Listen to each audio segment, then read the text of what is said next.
good. All right. Well, oh, I do need the clicker, though. There it is. Well, good morning.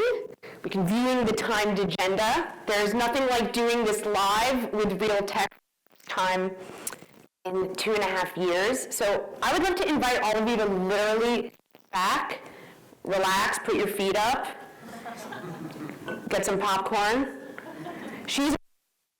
It's great. You've nailed it. So yeah, so I'm really excited to kick us off this morning. Hopefully this will be, this mic is weird, huh? Should I hold the handheld mic? Yeah. Thank you for your immediate real-time feedback. I appreciate it very much. All right, we can turn this off. Either way. Okay, great.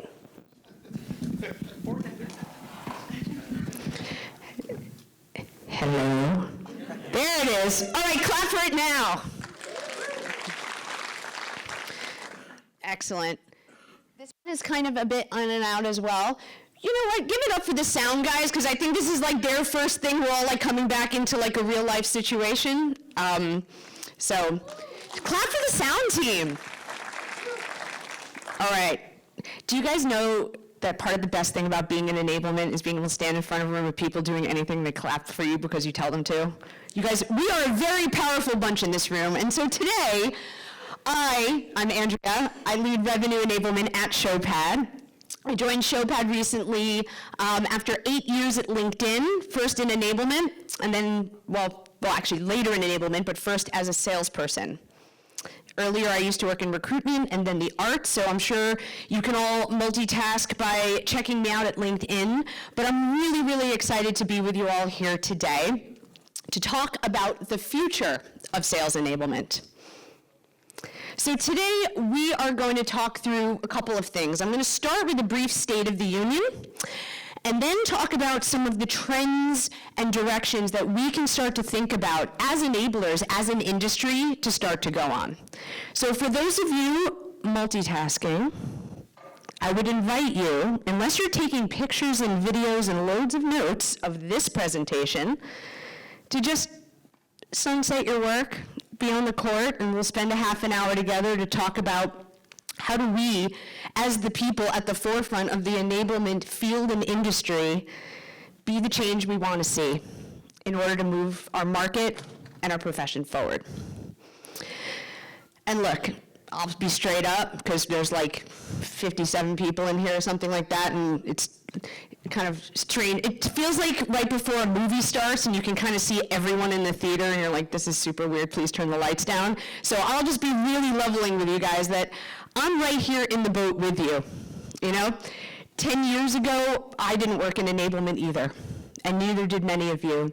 So while I'm here to try to help bring some, quote, thought leadership to the party, I'm still learning alongside you guys as well. So following this presentation over the next couple of days, any thoughts, ideas, contributions you want to have, please feel free to grab me and let's talk, because I'm excited for us to be on this journey together. So, let's get real. We are dealing with a lot in enablement at the moment. The first fact, which we've just talked about a couple of times, is that this is a very, very new function in the business world. 10 years, has anybody worked in enablement for more than 10 years? 1, 2, 3, 4, 5, a few. 10 years ago, maybe some companies had it, maybe some companies didn't. So while it's super cool that all of us here are helping to create the future and substantiate what our industry is all about, it's really tough when you tell people, like at a cocktail party or maybe even a job interview, what do you do? And you're like, I do sales enablement. And they're like, well, what is that? And you're like, well, it's like training. Oh, it's like L&D? You're like, no, not exactly. You know, and as opposed to saying, I'm an accountant or I'm a product marketer. So what we do is still in its growth phase, which means not only do companies sometimes have it, don't have it, know what it is, doesn't know what it is, actually the skill set of people joining enablement is really vast as well. So before you worked in enablement, who here used to work in sales or customer success? A lot of us, all right. Who here came from a marketing background? Anyone from L&D? Any like in the other category? Cool, I'll be super curious to know what that looks like. But look, I mean, I'm the only one who could kind of see it, but there is a heterogeneous mix of what you bring to the table from enablement, which means the bench strength, the focal points, the capabilities across enablers and enablement teams varies widely as well. And what this means for us, and this is a challenge, right, is that there are really no universal industry conventions across a number of things. I see some people smiling up here, you're like, yeah, that's us, right? Which one of these are you like laughing at? In reality, all of them. In reality, all of them? Yeah, okay, so let's talk about the name, right? She said the name as the first thing. So, I would just like to posit that sometimes we are called sales, revenue, go-to-market, whatever, enablement. Enablement, readiness, productivity, effectiveness. So I would bet if you all exchange business cards in this room, we would have a shocking number of random job titles floating around here. So the fact that we don't even know what we're called, readiness, effectiveness, productivity, right? Like, I've been in enablement now 8 years. I have had 4 different job titles to explain the same job. It sounds like a small thing, but again, there's no industry conventions. No industry conventions on scope. So are we in charge of content? Is that marketing's job? Are we in charge of competencies? Or is that HR? Do we do training? Is it wider activation? Who feels like sometimes they're veering into internal communications land? Oh my, yeah, biggest show of hands ever. So in terms of that question of we're burgeoning, right? So what is enablement? What are we supposed to be doing? I mean, nobody can even tell us what we're supposed to be doing. And that's the reality we're in. ROI, another big one. We all know Kirkpatrick. We're all kind of singing from that same hymn sheet of leading and lagging indicators and impact, but let's be honest. There is no one universal credible way for us to go to market and say, this is how you measure the exact ROI of enablement. We'll talk about it in a little while as well, but it is in fact hard. So I'm not here today to tell you how to do that. I'm just saying this is a reality that we need to deal with. And finally, structure. By the way, I'm loving this survey thing, analog survey.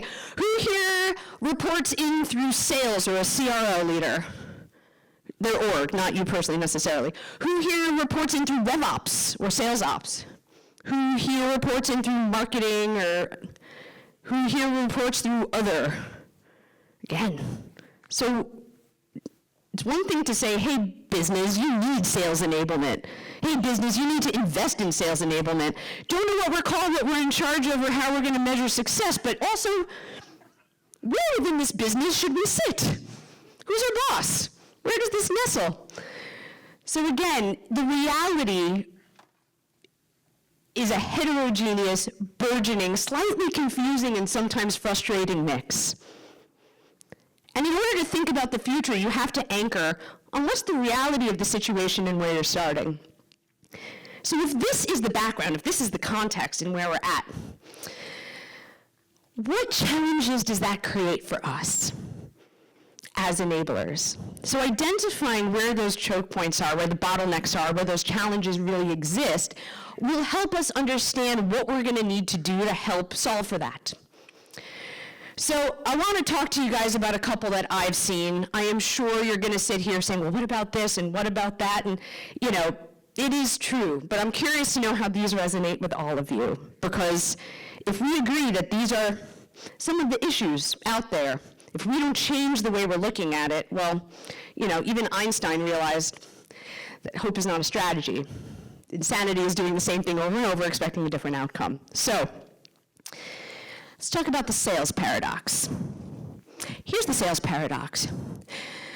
Hey, we need more training. Hey, our reps are really struggling to block. Can we get some more training in? Hey, this new product just launched. Can we get some more training in? Hey, they're really struggling in this conversation. Can we get some more training in? Yep, cool, great. Hey, here's the sales training. Ugh, another sales training? That, my friends, is the sales paradox. This could have been an email, or a content drop, or a 2-minute video, or nothing. Companies who have invested in enablement, which is theoretically all of our employers, are so excited that literally now everything that needs to hit the field is enablement. We need to enable on this. I'm seeing like noddings, right? And you're like, how much actual lift does this require? Where's the shift in knowledge, skills, and behavior really that goes along with this? We need to enable. We need to enable. So I think, again, it's a challenge within our business is while we're like, hey, let's enable, let's focus on enablement, but now we over-indexed on what is enablement. And without that clarity of our scope and that mutual understanding of where that's at, it's really, really hard to distinguish if it's really enablement or like literally just a communication. Digital fatigue. Do you know why this is important? Because we are all physically here together today. How good does that feel? Yeah! This is great. I mean, you couldn't get tepid applause like that on Zoom, right? Beats the little clappy emoji in the corner. But look, as human beings, we are tired of it. Sales is tired of it. And let's be honest, we're never going to move away from e-learning at scale. It's vital, it's here to stay. And 5 years ago, it was like a life-changing pivot point, but oh my God, how many videos can we watch? How much screen time can we have? And this was happening before COVID, but the pandemic has then accelerated both this need for digital learning at scale, great for us as well from an analytics perspective, but it turns out, guess what? Some sales rep is somehow not engaging with mandatory enablement training the way they do with content on YouTube and Instagram, it turns out. Right? That's, unless you're following some really, really dull accounts. But yeah, there's digital fatigue. So there's a question for us as an industry and as enablers of what do we do with that? System gaming. For those of us who have worked in sales, we know everything this is about. System gaming is this. Hey, you guys have some mandatory training on this new product. Great. I'm gonna run that at 2x the speed while I'm making lunch, walking the dog, watching TV, whatever. Or I'm gonna take the quiz and guess the answers until I pass whatever minimum score asked the guy next to me. I'm going to tick whatever box is necessary. I'm a sales manager. You said I need 100% certification. Guess what? Everybody passes. Salespeople do this for a living, and they will do it with us. So whatever game we play, they're going to figure out how to shortcut that. Even though, again, sales paradox, they asked for it. And finally, data feast or famine.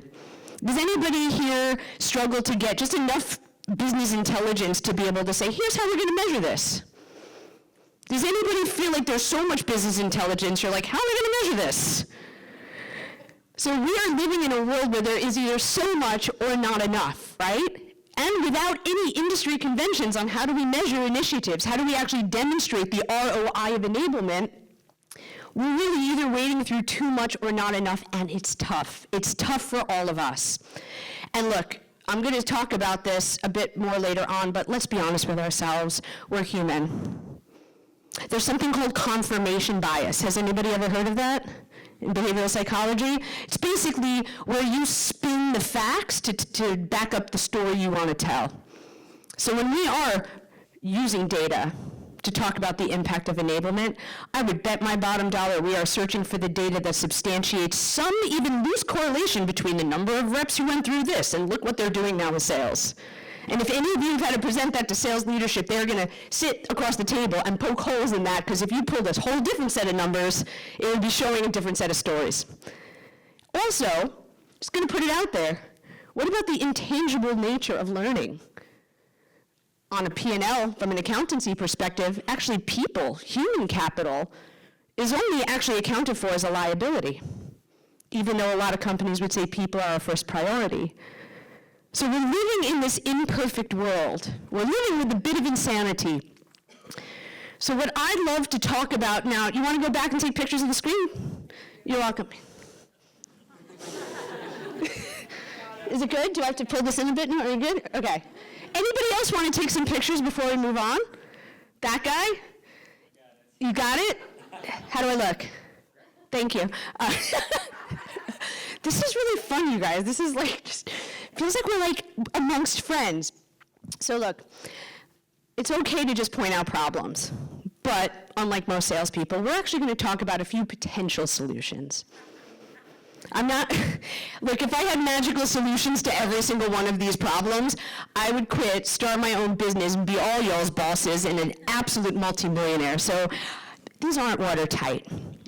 But as we leave this conference, as we go back into the second half of this year, back to our businesses to say, so what else could we do differently? What else could we be doing to help move our industry forward and solve for some of this insanity? I want to introduce 4 emergent trends that seem to be happening across the board. The first is a thought bubble around sales enablement versus revenue enablement. Again, quick snap poll. Who here, either yourself or within your team, supports or enables teams that are not just salespeople? CS, partner, yeah? Yet this is the Sales Enablement Collective, the Sales Enablement Society. We are here as sales enablers. So what we need to start to think about beyond just the naming convention is, well, actually, are we sales enablement? Who is actually a seller in our business? Arguably, it's anyone who talks to a customer, because every customer touch point creates that much more momentum for driving value, for loyalty, for the sale. Right? Otherwise, this business could save money, fire all those people, and those people can find that information online. So if you are in a customer-facing role, if you're a GTM team member, you are partly responsible for revenue generation. So it's that question of how are we resourced to support that as sales, quote, enablement. And interestingly, Gartner predicts by 2025, 75% of high-growth companies in the world are going to deploy what they call a RevOps model, meaning they're going to be structuring their revenue and go-to-market businesses focused on the buyer journey rather than their internal processes, pre-sales, moment of sales, post-sales, et cetera. So within that evolution of our companies thinking about revenue generation with the buyer-first mentality, how is enablement now setting ourselves up for success based on headcount, based on scope, based on that understanding of who we support, what that means, and how? Because if our businesses are so like, cool, yeah, just take on CS as well, I can't imagine anybody here who's not secretly thinking, oh my God, there is so much stuff going on in my inbox right now. I can't believe I took 2 days to be at this conference. So we need to not just expand that horizontal workload, we need to move up that value chain. So, I don't know about you guys, I'm really sick of talking and hearing the word hybrid. But let's be straight up, this is here to stay. Now, I'm gonna say something controversial. Selling was always hybrid. Sometimes you did something like pick up the phone to a customer. Okay, fine, now you see their weird face on Zoom or you're just still talking into the black box, but not every touch point that a salesperson ever had with a customer was live and face-to-face. But the reality is that digital-enabled sales interaction have doubled since the pandemic. But paradoxically, let's think about our digital fatigue, any human's attention starts to drop off like half an hour into that interaction. So what do you do with your hour-long demo? What do we do with our 3-hour training? Great, can we do that 3-hour training in 30 minutes? Well, yeah, but we're not going to achieve all of our objectives, are we? Otherwise, we would have just made this the 30 minutes. We would have just made this an email. Right? So the unknown, and it's interesting just to kind of see how we're all feeling now is, as we emerge from the pandemic-ish, I guess, maybe, none of us know, how much appetite is there going to be back to face-to-face? How much engagement are we all getting in those Zoom breakout rooms versus if we were physically here together where you could watch people at that breakout table and be like, bro, put your phone away, because I see you. I know you're typing. No, he's nodding enthusiastically the whole time, but right? As opposed to that weird thing we do with the Zoom breakout rooms where you put people in the rooms and then people like linger in the main room and they pretend it was like an internet connectivity issue. And you know they're walking the dog. Yeah. So I think in terms of what this means for our curriculum, this outcry we're getting from sales leaders to say, teach us more about digital selling, hybrid selling. We need to be really thoughtful, and we need to pressure test sales leadership or revenue leadership to think, well, what are those key moments in that buyer journey that are most different in a virtual environment versus where are salespeople picking up the phone anyway? So would a customer historically always just ping you an email or jump on a call for like, I can't log in, or I have a quick question about this contract you sent, right? Sometimes demos at scale, especially if you work in a tech business, used to be virtual anyway, because you're literally just sharing your screen. Versus things that really require a pivot, like how do we start to establish trust and rapport online? How do you multi-thread without going to an office? Where do you get those moments of like, hey, did that go okay? Or as we're riding down the elevator, what should I ask about?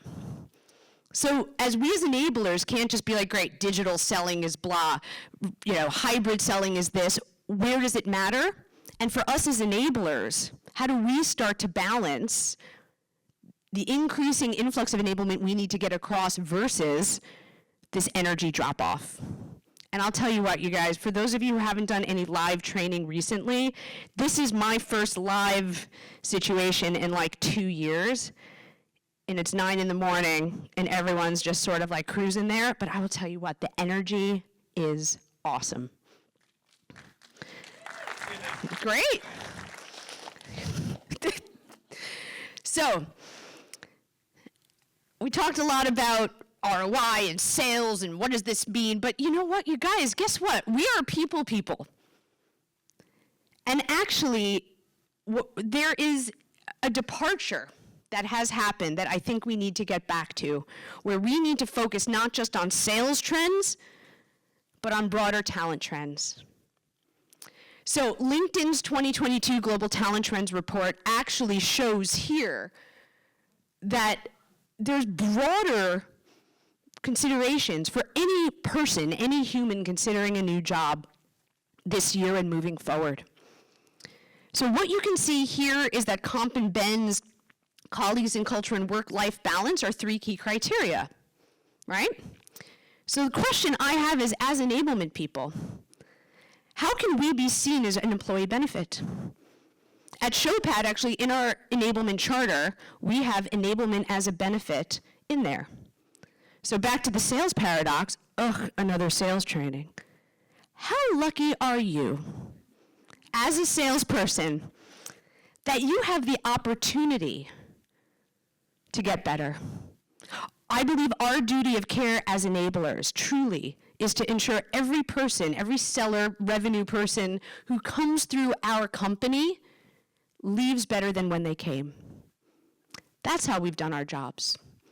So how is that being perceived in your business? How is that being marketed? How do moments of enablement also contribute to colleagues in culture? Everyone's sitting alone watching all these videos in digital fatigue land. How can training and enablement actually create a bit more of that camaraderie amongst our sales teams and departments? And on top of all the tons of other administrative and customer duties these sellers have, how is our enablement infringing on that work-life balance? Are we just overloading salespeople right now because it's all hybrid working? Or are we helping to ensure and mandating that they have the space they need to do their jobs and focus on the things we're asking them to do?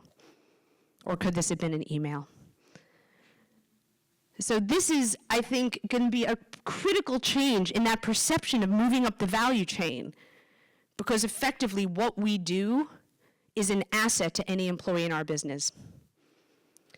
And finally, you guys, let's remember the people who are our learners. And let's remember this was supposed to be fun. This is the funnest job there is. Learning should be fun. Learning can be fun.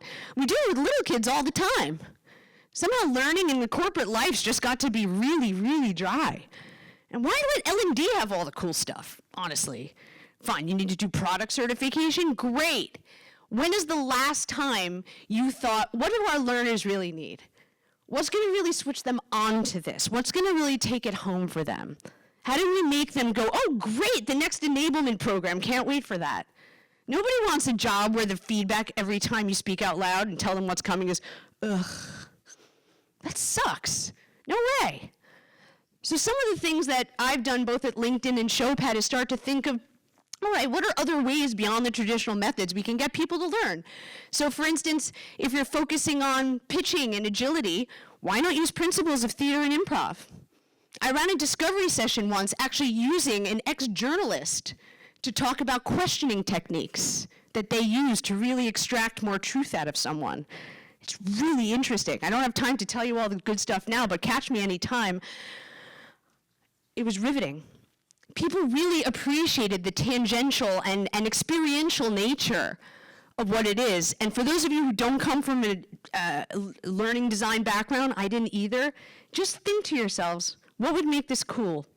What would make this an asset? Because we know it's not just about what people know, it's about how people feel. And I know we survey, I know we like reaction data, but listen to that. Listen to that. Take it on board. Use it as an opportunity to kind of give the learners what they want. And finally, to this point, the only way people are going to get into this is if we make it cool.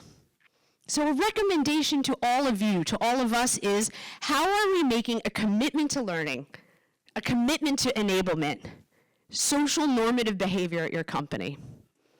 All the cool kids are doing it. There's leaderboards for sales. How about leaderboards for learning? What's the spiff? What's the spag? Where's the fun?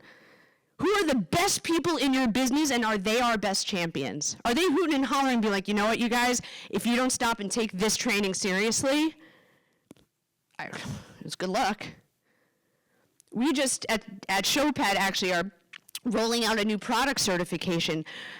We have tons of product training. We spent actually more time trying to design a product training that doesn't suck than we did thinking about the scorecard.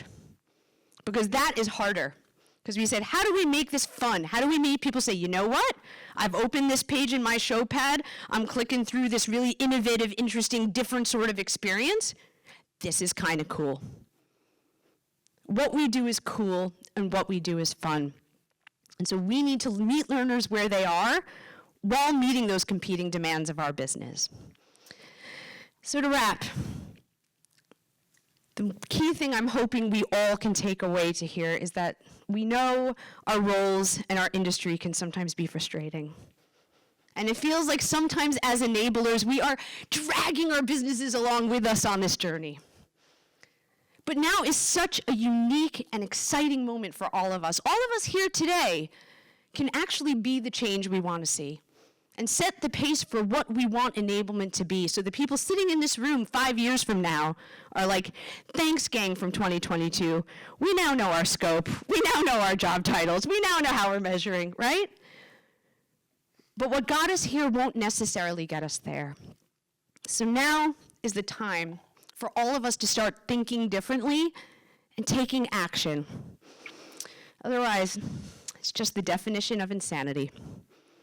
And thank you.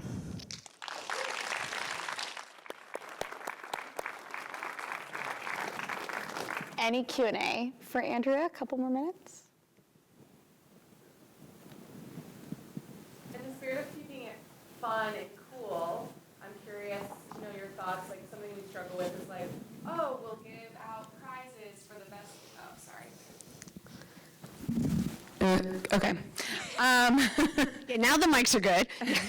So, in the spirit of keeping it fun and cool and interesting, I know there's many ways to do that. One of the things that we've done in the past is, the top 3 pitches get $100 to Amazon or something like that, or swag. But we always kind of say, well, this is your job, so just you should be wanting to do it because it will make you better in the field.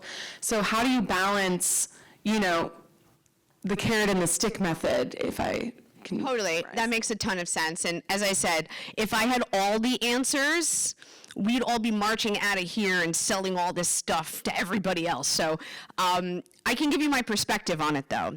And look, does anybody have kids here? Does anybody's kids love eating vegetables or brushing their teeth? Does any of you floss twice a day? Who has saved enough for retirement, right? So let's just be honest that there's a difference. Again, back to kind of behavioral psychology, behavioral economics, that there is proven that legitimately, yes, that's their jobs. Yes, we should be flossing twice a day, right? Like, yes, we know that. But the truth is, in human behavior, we don't always do what's good for us. And sometimes for parents, teachers, businesses, governments, we create forcing functions to get people to do the things that are good for them, even if they're sometimes like, this sucks. So I live in London, okay? And the way taxes work in the UK is that your tax money is already paid out and taken out by your business directly to the government. So you don't actually file a tax return. At the end of the day, they calculate it. If you overpaid, you get money back. If you underpaid, you owe money. But they do that because people weren't paying their taxes. I don't love it. You should see what 40% of my paycheck looks like leaving before it hit, but at the same time is probably what's good. So I think that there's acknowledging that, again, a bit of that paradox is important.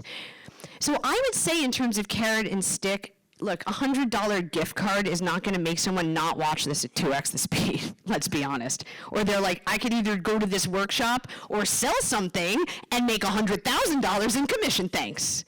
So there's probably no spiff and no financial reward big enough to get them to want to do it. But this is where intrinsic rewards happen. This is where that culture piece, how do we make this cool? How do we make this fabulous? So if anyone's thinking about a sales kickoff, is there an award for biggest commitment to learning or top sales coach of the year?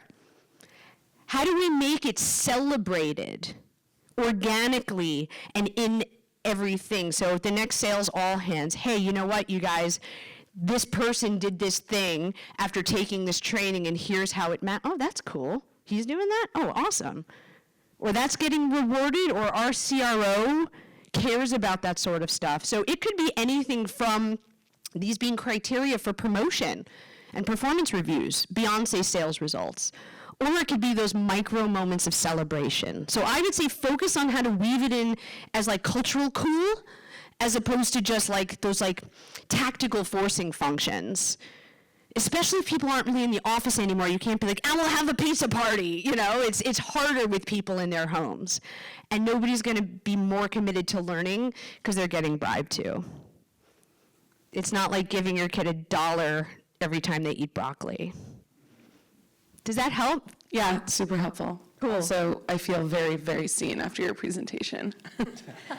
Seen because you're like right in my line of sight, or like? No, everything you're saying is like all of the problems we deal with constantly. And so it's nice to hear that it's not just at Yext, it's Oh, that's everywhere. nice. Sometimes don't you guys feel like we're sometimes sitting there being like, oh my God, and you're like alone with it all. But sometimes there's joy in the camaraderie of shared problems, and hopefully these become forums for us to indeed share solutions. So I think I'm probably infringing into the next agenda item, even though they were late, but whatevs.